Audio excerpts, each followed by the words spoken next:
할렐루야. 주님의 이름으로 성도 여러분을 환영하며 축복합니다. 특별히 코로나19로 인해 염려와 근심 걱정에 사로잡혀 있는 모든 분들에게 우리 주님의 평안을 허락하시고, 또 오늘 이 예배에 또 영상 예배에 참여하신 모든 춘천 석사교회 성도 여러분 한 분 한 분에게 하나님께서 우리를 위해 예비하신 놀라운 은혜와 은총으로 충만하게 채워주시기를 주님의 이름으로 간절히 소망하며 축원합니다. 아이작 뉴턴이라고 하는 분이 있습니다.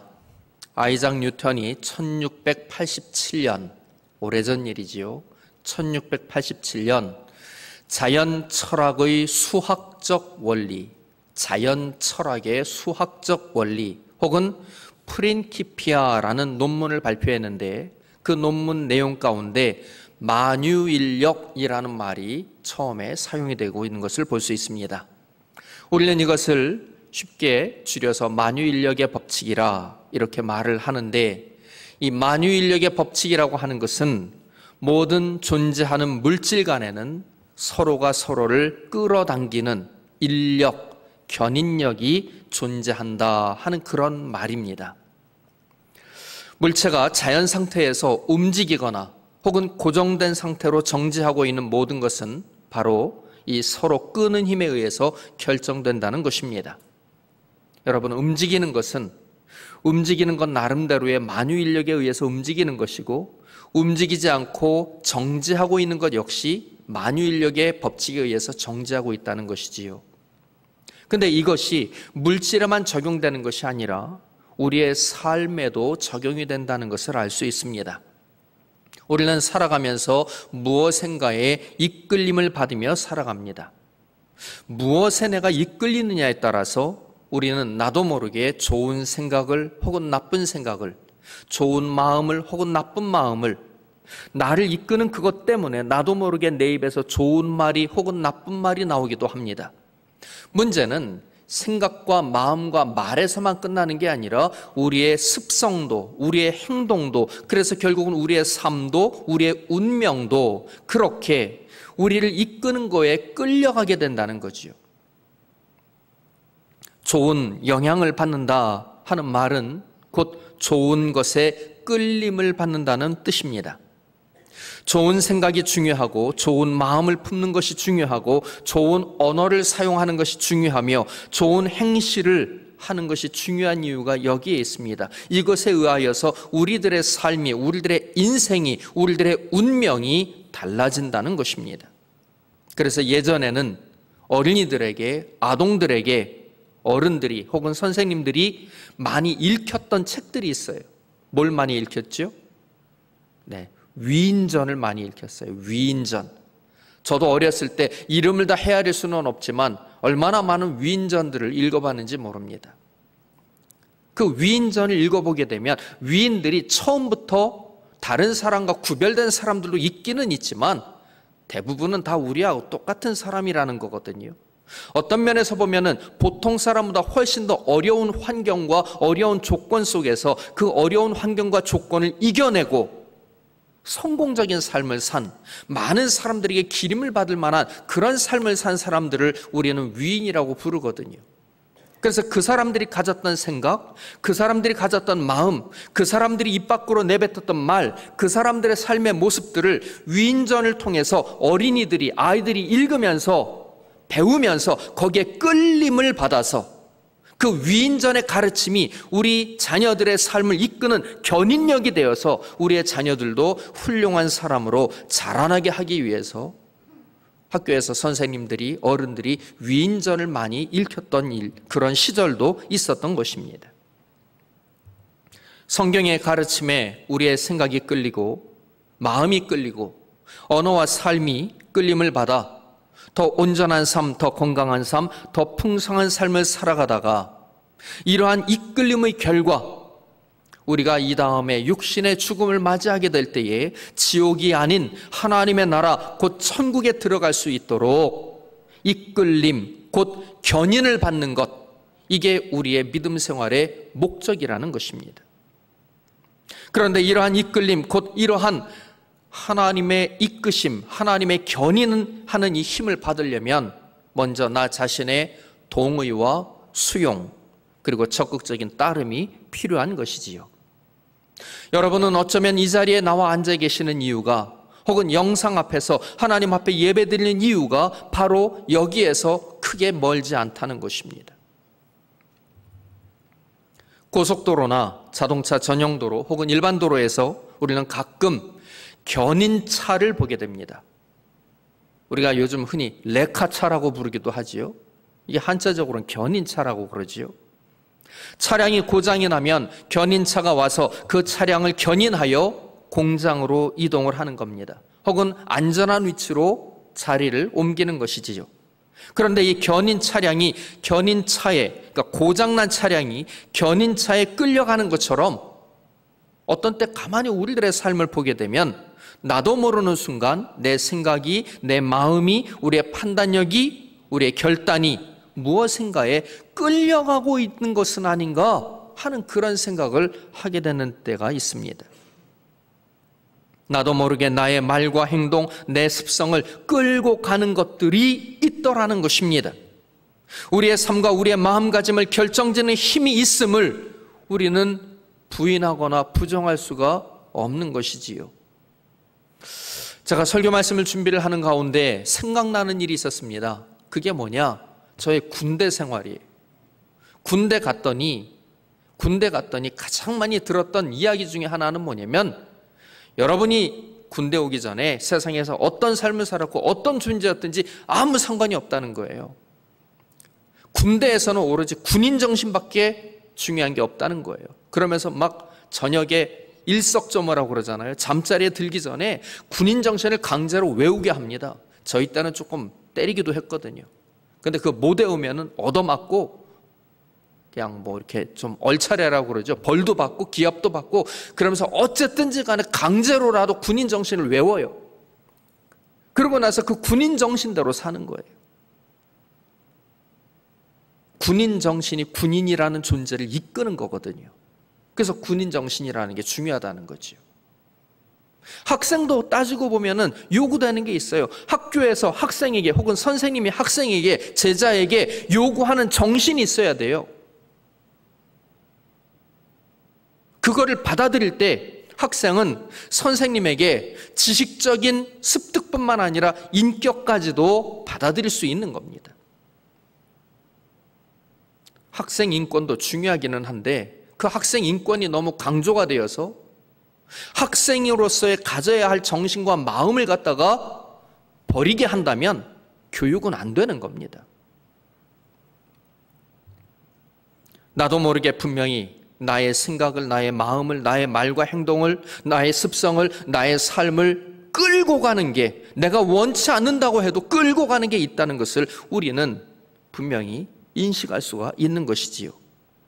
그러다 보니 나쁜 생각, 나쁜 마음, 나쁜 말과 나쁜 행실을 주체하지 못하게 되는 경우도 있는 것입니다. 그러므로 처음부터 좋은 영향을 받고 좋은 견인력에 붙들리는 일이 얼마나 중요한지 모르는 것입니다. 뿐만 아니라 지금 현재 나에게 좋지 못한 견인력이 작용되고 있다면, 내 힘만으로는 그 견인력으로부터 벗어날 수 없다면, 그 힘을 끊을 수 있는 그 견인력보다 더 큰 힘이나 그런 힘을 갖고 있는 어떤 존재의 도움이 필요하다는 것입니다. 사도행전 8장 26절로 40절을 보게 되면 사도 빌립의 이야기가 나옵니다.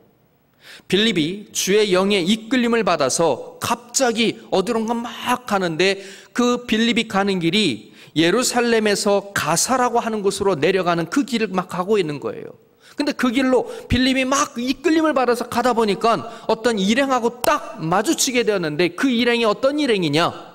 에티오피아, 우리나라 한국전쟁 때 참전했던 그런 에티오피아 있죠. 이 에티오피아의 여왕 간다게의 모든 국고를 맡고 있는 관리인, 오늘날로 따지면 경제부 장관입니다.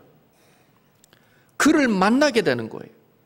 그 일행이 가고 있는데 주의 영이 빌립을 막 그쪽으로 이끌어가 가지고 빌립과 이 에디오피아의 이 대신이 지나가는 이 일행하고 딱 맞닥뜨리게 만들었다는 겁니다. 사도 빌립은 자신이 어디에 가서 전도를 하고 또 어디로 가서 복음을 전해야겠다고 하는 나름대로의 어떤 계획을 세우고 움직인 게 아닙니다. 이 성경 본문의 기록을 보게 되면 그는 철저하게 주의 사자에게 이끌림을 받았고 성령님의 인도하심을 받아서 에디오피아의 재무를 담당하는 고위 공직자를 만나서 거기에서 복음을 전할 수 있었던 것입니다. 교회 안에서 내려오는 전설에 의하면 이 일로 인해서 이때부터 에디오피아가 기독교 국가가 된 거예요. 이때부터 에디오피아가 기독교 국가가 됐다는 겁니다. 이런 하나님의 이끄심, 인도하심은 이미 구약 성경에 나타난 출애굽 사건에서도 우리는 확인을 해볼 수가 있습니다. 구약 성경 출애굽기 13장 21절로 22절에 보면 이런 말씀이 기록되어 있습니다.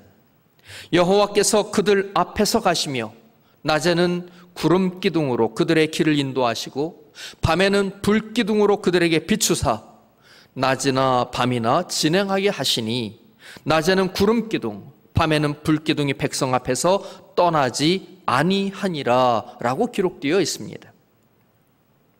출애굽한 이스라엘 백성을 인도하시며 이끄시는 하나님의 손길이 구름 기둥과 불기둥으로 나타났던 것이지요. 아주 오래전 일입니다만은 제가 우리 성도님들과 함께 이스라엘 구약 코스, 출애굽 코스라고 해서 성지순례를 갔었을 때의 일이 생각이 납니다. 그냥 태양이 자결하는 그러한 그 광야길을 달리는데 낮 시간인데 가이드가요, 광야 한복판에서 차를 세운 거예요. 그러니 잠깐 내리래요. 우리는 영문도 모르고 내렸어요. 근데 버스가 그냥 혼자 저만큼 가는 거예요. 그러니까 우리 어떻게 해요? 버스가 간 방향을 따라서 걸어가야지. 아마 그렇게 한 10분인가 15분 걸었을걸요? 못 견디겠는 거예요. 햇살이 얼마나 뜨거운지, 이 광야의 이 지열이 얼마나 뜨거운지 그때 깨달았어요. 하나님께서 출애굽한 이스라엘 백성들을 낮에는 구름 기둥으로 이끄신다는 것이 그냥 단순히 앞에 구름 기둥이 이렇게 있어가지고 앞서가면서 이끄는 데에서만 끝나는 게 아니라 그 자결하는 태양빛으로부터 이스라엘 백성을 보호하시는 거예요. 그늘이 되어주시는 거예요. 그런가 하면 밤이 됐는데 이 코스가 기니까 먼 길을 다니다 보니까 껌껌해진 다음에 숙소로 들어갈 때가 있는데 광야길을 또 지나가다가 버스가 딱 쓰더니요 또 잠깐 내려보래요. 그랬더니 이번엔 뭐 버스가 또 어딜 가나 그래서 막 아까 낮에처럼 또 이렇게 어디 우리 두고 가는 거 아니야 이러면서 막 불안해하면서 안 내리려고 하는 분도 계시는데 그런 거 아니니까 내리라는 거예요. 내렸어요. 차 시동을 끄고 불빛을 다 끄고 나니까 한 치 앞을 구분할 수가 없는 거예요. 광야니까 빛이 없잖아요. 조금 지나서 동공이 열려서 하늘의 별들이 보이기는 하지만 낮처럼 그렇게 자유롭게 움직일 수가 없는 거예요. 그리고 조금 더 있으니까 아까 낮에는 그 지열이 엄청 뜨거웠는데 이제는요 선선한 바람이 들어오는데 막 얼마나 추운지 몰라요. 영하도 아닌데. 여러분, 하나님께서 밤에는 불기둥으로 이스라엘 백성을 인도하시고 지켜주시다고 하는 이 말의 의미가 하나님의 밤에는 불기둥이 되어서 어둠 가운데 이스라엘 백성을 지켜주셔서 야생 짐승들이 근접하지 못하게 하시고 그 이스라엘 백성 가운데 남녀노소라 하였으니 연세 높으신 어른들, 어린아이들, 약한 사람들 그 광야의 한기를 느끼지 않도록 하나님의 따뜻한 사랑으로 돌봐주셨다고 하는 것이 불기둥이었다는 것을 경험할 수가 있었던 것입니다. 뿐만 아니라 애굽의 바로가 탈출한 이스라엘 백성을 다시 붙잡기 위해서 군대를 파견했을 때에도 하나님의 인도하심, 불기둥과 구름기둥이 이스라엘 백성을 보호할 뿐만 아니라 애굽 군대와 친히 싸우셨다 하는 것을 우리는 알 수가 있습니다. 그때의 일을 성경은 이렇게 기록하고 있습니다. 출애굽기 14장 23절로 25절에 보니까 애굽 사람들과 바로의 말들, 병거들과 그 마병들이 다 그들의 뒤를 추격하여 바다 가운데로 들어오는지라. 새벽에 여호와께서 불과 구름 기둥 가운데서 애굽 군대를 보시고, 불과 구름 기둥 가운데서 애굽 군대를 보시고 애굽 군대를 어지럽게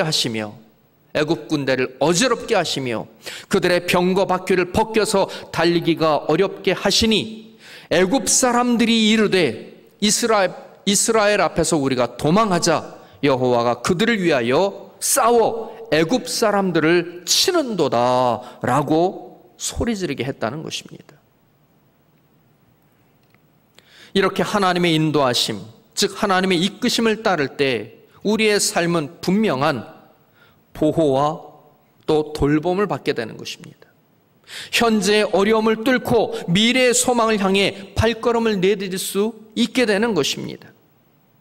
그러나 안타깝게도 이러한 하나님의 이끄심, 하나님의 견인하심의 은혜를 힘입어서 애굽에서 빠져나온 이스라엘 출애굽 1세대가 가데스 바네아라고 하는 곳에 이르렀을 때에는 그들 스스로 하나님의 인도하심을, 그들 스스로 하나님의 이끄심을, 그들 스스로 하나님의 견인하심을 끊어버리고 거절했던 것입니다. 그 이유는 무엇입니까? 그들이 가나안 땅에 들어가기 전에 이스라엘 12지파에서 대표를 한 명씩 뽑아가지고 가나안 땅에 들여보내서 그 땅에서 40일 동안 정탐을 하고 돌아와서 보고를 받았는데, 보고하는 사람들 12명 가운데 10명은 이렇게 보고를 합니다. 하나님이 우리에게 주시기로 약속한 그 땅은 나쁜 땅이라는 거예요. 뿐만 아니라 그 땅에 거하는 거민들은 우리들과는 상대가 안 되는 거대한 족속들이어서 우리가 그 땅을 차지하러 들어가다 보면 그 사람들과 싸워야 되는데 우리는 그 사람들 앞에서는 메뚜기 떼 정도밖에 안 되니 모두 다 패하고 말 거라고. 하나님의 인도하심, 하나님의 이끄심, 하나님의 견인하심이 무엇인지를 이제까지 경험해 왔으면서도 지금 당장 자기들의 눈앞에 보이는 현실 때문에 하나님의 이끄심을, 더 이상의 하나님의 인도하심을 따르지 않기로 스스로 결정했다는 겁니다. 얼마나 안타까운 장면인지 몰라요. 얼마나 속상한 일인지 몰라요. 결국 그렇게 하나님의 이끄심을 거절했던 이스라엘 백성은 어떻게 되었습니까? 그 40일을 1년으로 삼아 광야로 다시 들어가서 광야에서 40년 동안 유리방황하다가 출애굽 1세대가 모두 다 죽은 이후에 출애굽 2세대만 가나안 땅에 들어갈 수 있게 되었던 것입니다. 그런데요, 놀라운 것은 그 가운데서도 그 하나님의 인도하심을 끝까지 포기하지 않았고 그 하나님의 이끄심과 견인하심을 끝까지 사모하였던 두 사람, 여호수아와 갈렙은 출애굽 1세대가 다 죽었지만, 모세까지도 다 가나안 땅에 못 들어갔지만 여호수아와 갈렙 두 사람은 출애굽 2세대와 함께 가나안 땅까지 인도함을 받아 들어갈 수 있었다는 것입니다. 하나님의 견인력을, 하나님의 이끄심을, 하나님의 인도하심을 벗어나려 하는 이유가 무엇입니까? 그것은 바로 우리의 생각입니다. 우리의 마음입니다. 우리 눈에 보이는 것들입니다. 사람들이 말하는 여론입니다. 하나님이 아닌 다른 것을 의지하는 마음입니다. 하나님이 판단의 기준이 아니라 하나님이 아닌 다른 것들이 판단의 기준인 것이지요. 그래서 하나님의 이끄심을, 하나님의 인도하심을, 하나님의 견인하시는 힘을 스스로 거절하는 것입니다. 이것은 오늘날에도 동일한 문제가 됩니다. 하나님의 이끄심, 하나님의 인도하심, 즉 하나님의 견인력과 자기의 생각, 자기 마음, 자기 경험과 지식과 세상의 여론으로 인해서 우리는 하나님의 인도하심을 거절하고, 스스로 거절하고, 누가 강요해서가 아니라 우리 스스로가 거절하고 하나님의 이끄심에서 벗어나려 함으로 하나님의 견인력을 부정하고 더 이상 하나님의 이끄심이 나의 삶 속에 영향을 미치지 못하게 함으로 인해서 그때부터는 마치 줄 끊어진 연처럼 한동안은 자유롭게 내가 가고 싶은 대로 나르고 바람이 나를 이끄는 대로 날아가겠지만 어느 순간에는 어디론가 처박혀버리고 마는 그런 인생이 되고 만다는 것입니다. 우리는 분명 우리 주변에 좋은 견인력도 있지만 좋지 못한 견인력도 있음을 깨닫게 됩니다. 부모님이나 어른들이 자녀들과 손주들에게 어른들이 젊은 사람들을 향해서 친구 잘 사겨라, 주변에 좋은 사람이 많아야 한다라고 말씀하시는 이유가 바로 이런 견인력의 중요성을 인생 속에서 경험하고 깨달았기 때문인 것입니다. 아이작 뉴턴이 말한 만유인력의 법칙이 우리 사람과 사람 사이에서도 작용하고 사람과 조직 사회에서도 작용하고 사회 속에서도 작용하고 정치, 경제, 문화 모든 분야에서 작용하고 있다는 것을 우리는 부인할 수가 없는 것입니다. 이런 면에서 볼 때 요즘 제 마음에 크게 걸리는 몇 가지 일들이 있는데 그 중에 하나가 또 그 중에 제 기도에서 끊임없이 계속 나오고 있는 기도의 내용 중에 한두 가지가 이런 게 있습니다. 바로 코로나19 사태로 인해서 기존에 우리가 가지고 있었던 가치관이 깨어지고 있다는 겁니다. 코로나19로 인해서 기존에 우리들의 삶을 떠받쳐왔던 그러한 기준들이 지금 흔들리고 있다는 것입니다. 물론 낡은 것은 새 것으로 바꿔야 되고 잘못된 것은 온전한 것으로 바꿔나가는 것이 맞습니다. 그런데 이런 가운데 차별금지법이라고 하는 어찌 보면 솔직히 저는 이해가 안 되는 법이에요. 왜냐하면은 차별금지법이라고 하는 이 말 자체를 가만히 생각을 해보게 되면 교회가 이제까지 가르치고 성경이 이제까지 가르치고 우리가 이제까지 마음에 품고 있는 게 이런 거 아닙니까? 차별을 금지하는 거 아니에요, 우리가. 차별이 좋지 못하다는 걸 알고 있는 것이지요. 차별이라고 하는 말은 차등 있게 구별한다라는 말의 뜻이니 이는 말 그대로 보면 결코 좋은 것이 아니라는 것을 우리는 이미 다 알고 있고 성경을 통해서 믿음을 통해서 우리는 차등을 두는 것이 아니라 주님의 사랑으로 하나 되게 하고 틀렸다 보는 것이 아니라 다르다 하는 것을 인정하고 품으면서 하나 되게 하려고 이제까지 힘써오지 않았습니까? 그런데 이거를 법으로 만들겠다니요. 솔직히 저는 이 발상 자체가 그렇게 건강하거나 온전한 발상이 아닌 것이 아닌가 하는 생각을 하게 되는 경우가 있습니다. 도대체 차별금지법이 무엇인가? 사실은 많이 궁금해서 차별금지법이 뭔지도 모르고 말할 수는 없어서 인터넷 여기저기를 들어가서 이 사이트 저 사이트를 다 들어가서 국회의원들이 주장한 내용도 보고 목사님들이 말씀하신 내용도 보고 차별금지법을 찬성하는 분들, 반대하는 분들의 글들을 좀 많이 읽어보았습니다. 그런데 이렇게 하면서 제 마음에 조심스러운 생각이 든 것이 하나 있는데 그건 이런 겁니다. 차별은 안 되지만 구별과 구분은 있어야 하지 않습니까? 그래요, 안 그래요? 구별과 구분은 있어야 되는 거 아니에요?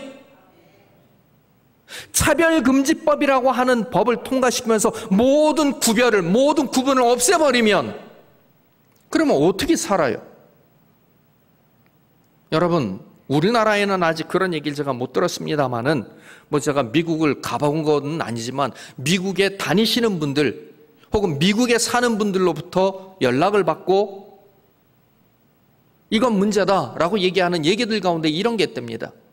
미국에서 차별금지법으로 인해서 동성애를 갖다가 통과시킨 주에서는요, 화장실을 이렇게 만든대요. 남자, 여자, 그리고 남자, 여자도 아닌 다른 무엇, 이렇게. 여러분, 우리나라에서 여러분 아직도 우리 기억하고 있지요? 이태원에서 일어났던 어떤 잔인한 살인사건. 그 살인사건과 유사한 사건들이 몇 개 더 있었는데 그 사건의 특징은 뭐냐면은 그 사건이 화장실에서 일어났는데 그 화장실이 남녀 공용 화장실이었다는 데에서 사실은 공통적인 특징이 있어요. 남자, 여자를 구분하지 않고 남자도 아니고 여자도 아니니까 화장실도 다 같이 써야 되고 공중 목욕탕도 같이 써야 되고 여러분 권투하는데, 레슬링 하는데 남자 여자 성이 따로 구분이 뭐가 중요하냐? 그래가지고 남자하고 여자하고 그냥 같이 해요. 그럼 그게 평등한 겁니까? 그게 온전한 겁니까? 온당한 겁니까? 아니잖아요. 아니잖아요. 이건 말도 안 되는 소리잖아요. 차별은 해서는 안 되지만 구분과 구별은 있어야 하는 것입니다. 차별금지법을 통과시키면서 모든 구분과 구별을 없애버리려고 한다면 이거는 악법이지요. 이게 바로 독소조항이지요. 이런 잘못된 가치관들이, 이런 잘못된 생각들이, 이런 잘못된 정책들이 우리의 생각을 끌고 가고 있다는 얘기입니다. 내 생각을 끌고 간다고 해서 지금 나의 마음을 끌고 가고 나의 어떠한 가치관이 끌고 가고 있다고 해서 그것이 모두 다 옳은 것인지를 우리가 검토해 볼 필요가 있다는 거예요. 점검해 볼 필요가 있다는 것입니다.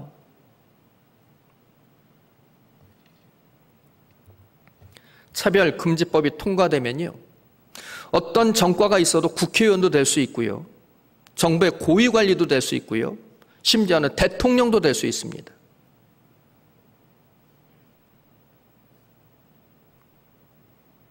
차별금지법이 통과되면 종교의 자유라는 부분을 앞세워서 타인에게 전도하기가 오히려 어려워져요.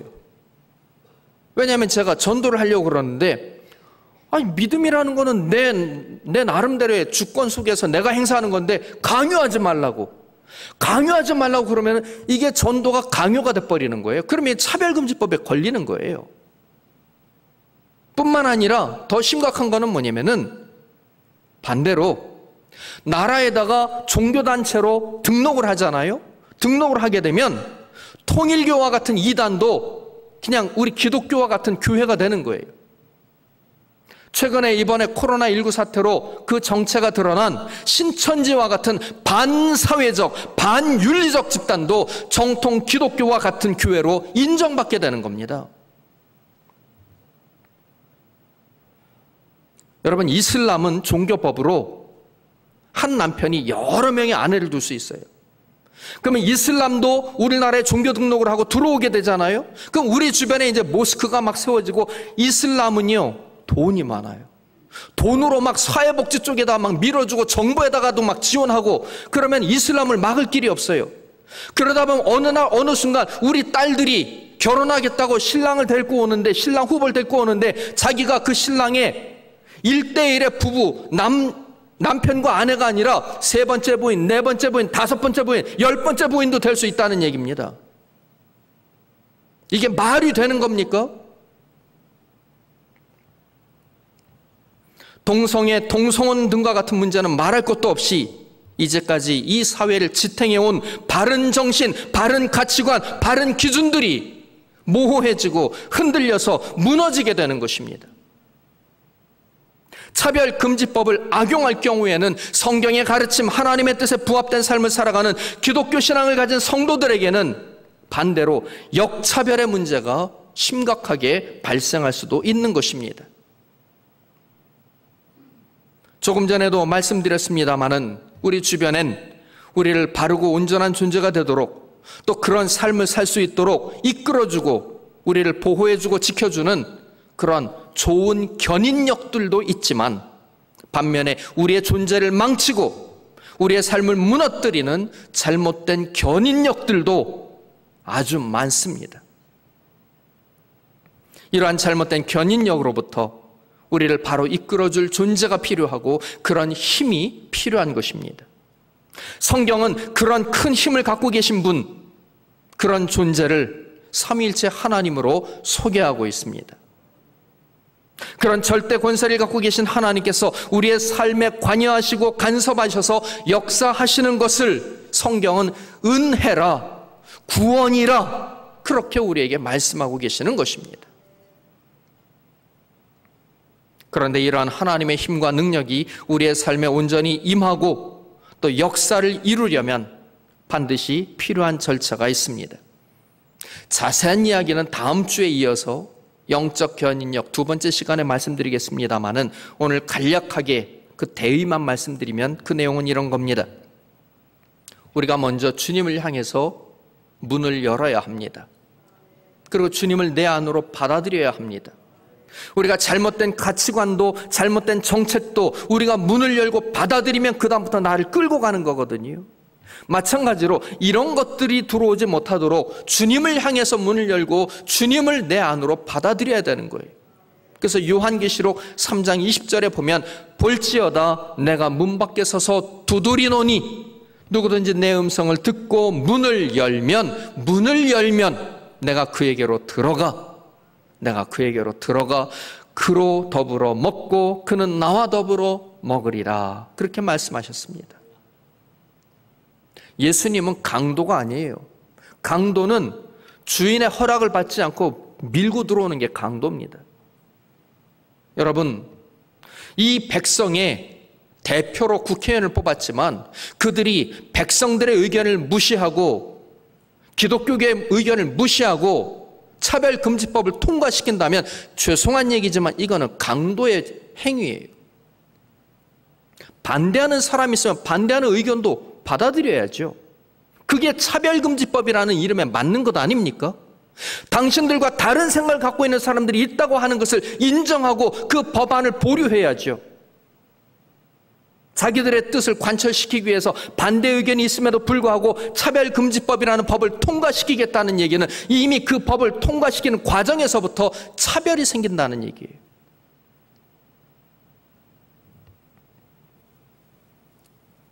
우리가 주님을 향해서 마음의 문을 열고 주님을 우리 안으로 모셔드리게 되면 그 다음에 우리가 하게 되는 일은 무엇일까요?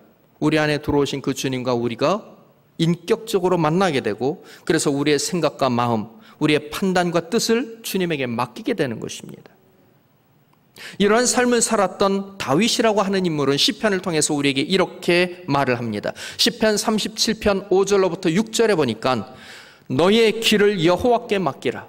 그를 의지하면 그가 이루시고 내 의를 빛같이 나타내시며 내 공의를 정오의 빛같이 하시리로다. 할렐루야. 주님에게 맡기라는 거예요. 그래야지 주님이 우리를 끌고 갈 수 있죠. 견인할 수 있죠. 그런가 하면 예수님은 마태복음 16장 24절에서 또 이렇게 말씀하십니다. 예수께서 제자들에게 이르시되 누구든지 나를 따라오려거든 자기를 부인하고 자기 십자가를 지고 나를 따를 것이니라. 출애굽 1세대의 실패가 바로 여기에 있었던 거지요. 자기들의 생각을 부인하지 못했어요. 자기들이 마땅히 져야 하는 십자가, 하나님의 백성된 본분이라는 십자가를 외면했어요. 그리고 주님을 따라가야 되는데 다른 것을 따라갔어요. 그래서 실패한 거예요. 그래서 예수님은 제자들을 부르신 이후에 그 제자들을 향해서 말씀하시기를 누구든지 나를 따라오려거든 자기를 부인해야 한다. 자기의 십자가를 짊어져야 된다. 그리고 날마다 나를 따라야 한다 라고 말씀하셨던 것입니다. 예수님은 우리를 이 세상의 잘못된 견인력으로부터 벗어날 수 있게 하기 위해서 이 땅에 오셨음을 믿으시기를 축원합니다. 죄와 사망의 권세라고 하는 견인력으로부터 잘못된 가치관과 바르지 못한 생각과 마음, 온전치 못한 삶의 자리로부터 우리를 이끌어 주시기 위해 이 세상에 오신 것입니다. 그래서 오늘 함께 본 성경 본문이 증언하고 있는 것처럼 예수님은 공생애를 시작하시면서 나를 따르라.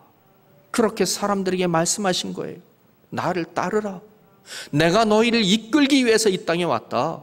나는 하나님이 보낸 하나님의 아들이다. 내가 너희들을 생명의 길로 이끌고 너희들을 사망이 아닌 저주가 아닌 하나님이 허락하신 생명과 복의 길로 이끌기 위해서 이 땅에 왔으니 나를 따르라. 그렇게 말씀하셨던 것입니다. 나를 따르라고 하는 이 주님의 말씀에 그 음성을 듣고 그 영혼의 그 울림을 받은 사람은 곧 그리고 이제까지 그들의 삶을 이끌어왔고 유지했던 것들을 버려두고 예수님을 따랐다는 것입니다. 오늘 우리가 함께 나눈 설교 말씀을 통해서 이러한 주님의 인도하심, 이끄심, 그리고 주님께서 나를 따르라 하는 이것을 저는 한마디로 영적 견인력이라고 표현해 보았습니다. 영적 견인력.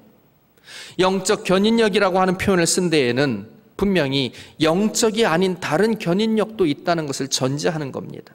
즉 혼적인 견인력, 생각과 마음과 가치관 혹은 의도, 이런 것들이 작용하는 혼적 견인력이 있는가 하면 육적 견인력도 있습니다.